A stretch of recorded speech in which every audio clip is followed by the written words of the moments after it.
Soy Luis Fonsea, presidente del Colegio Médico Regional Aconcagua. Soy además el jefe de la unidad de cuidado intensivo del Hospital de los Andes.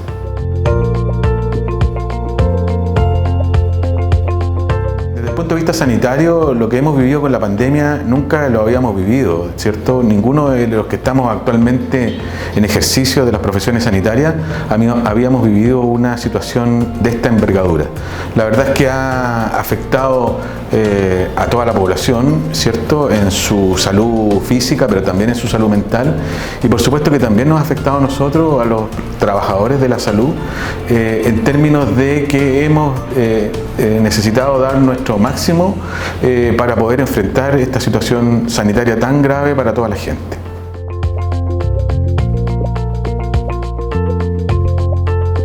Hemos ido aprendiendo con la pandemia que debíamos solucionar problemas que hace mucho tiempo no solucionábamos, como por ejemplo el crear más camas de unidades críticas, tanto en San Felipe como en los Andes, pero principalmente en el Hospital de los Andes. Eso significó un gran desafío para la gente en cuanto a sus capacidades, pero también en cuanto a la organización que esto significó. Un gran desafío que hasta ahora hemos cumplido de manera bastante sobresaliente, diría yo.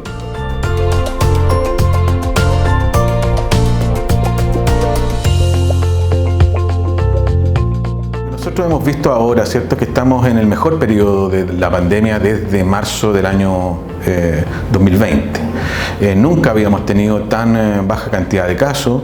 En Aconcagua estamos teniendo alrededor de 150 casos activos, cuando en el máximo pic de la pandemia en este mismo año, alrededor de mayo, junio, tuvimos más de 1000 casos activos. Efectivamente estamos en una situación que es inmejorable desde el punto de vista de la pandemia, pero tenemos que tener precaución. No se puede bajar la guardia, la pandemia no se ha acabado, a pesar de que la cantidad de camas de cuidados críticos a nivel nacional y a nivel local están mucho más disponibles y tenemos pocos pacientes COVID ingresados.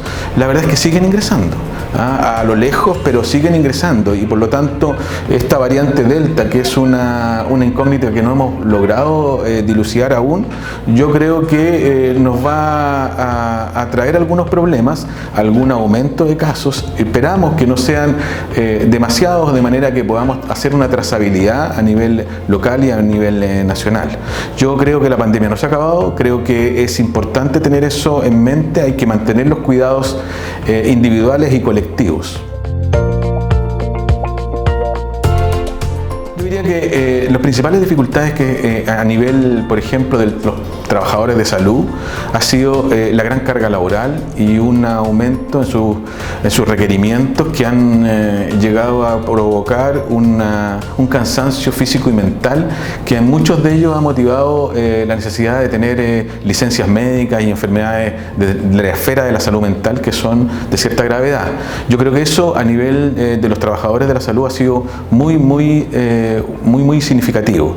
Y a nivel de la población general, yo diría que la pandemia tiene dos aristas. Una son los enfermos de COVID propiamente tal, que han algunos enfermado gravemente y muchos han muerto, pero además hay una segunda pandemia que está latente, que es la que se viene ahora y que probablemente tiene que ver con la cantidad de pacientes que no se atendieron durante todo este periodo, porque todo el sistema sanitario se abocó, ¿cierto?, a atender pacientes COVID. Sin embargo, hay una gran cantidad de pacientes con cáncer, patología cardiovascular, patología del punto de vista endocrino, que no ha sido bien controlada y atendida, que vas a necesitar atención próximamente, y eso es un gran desafío para el sistema sanitario público y privado. Que es multifactorial. Creo que de las estrategias que se han utilizado, sin duda la vacunación a nivel nacional es una estrategia absolutamente exitosa y efectiva. Sin embargo, no podemos decir que solo eso es lo que contribuye a la baja de casos. Tenemos que, efectivamente, en el año 2020, por ahí por julio, cuando después de haber tenido una gran primera ola, también hubo una disminución de casos, solo que hubo un recrudecimiento alrededor de noviembre. Entonces, ¿Cuál es la diferencia que nosotros podríamos pensar que se va a dar este año? Este año la diferencia sin duda que lo debería marcar la vacunación en un gran porcentaje de la población. Yo creo que la vacunación va a significar una disminución de los casos de manera más permanente, pero no puede asegurar solo la vacunación el fin de la pandemia.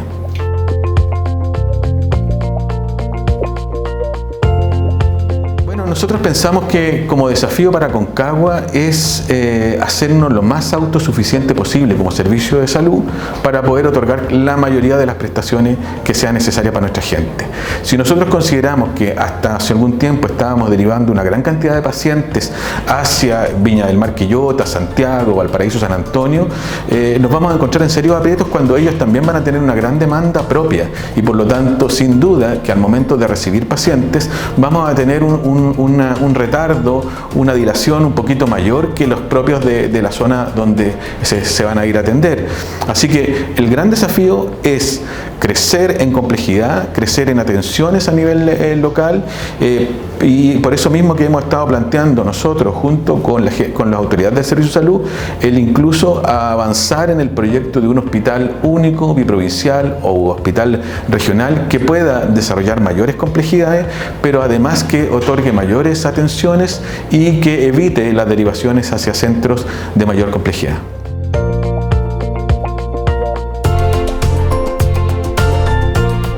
Yo diría que además de mantener todas las medidas que nosotros conocemos, ¿cierto?, de autocuidado, que tiene que ver con el distanciamiento físico, el uso de la mascarilla y además el evitar aglomeraciones y reuniones que son innecesarias, el vacunarse con las 2 dosis, el tener la posibilidad de vacunarse en la mayor cantidad de la población que necesite. Y la verdad es que eso es un llamado para la gente que todavía no ha completado la vacunación, que es un momento para realizarlo. Segunda dosis para todos aquellos que no la tienen y tercera dosis para la gente de más riesgo que se ha vacunado con Sinovac.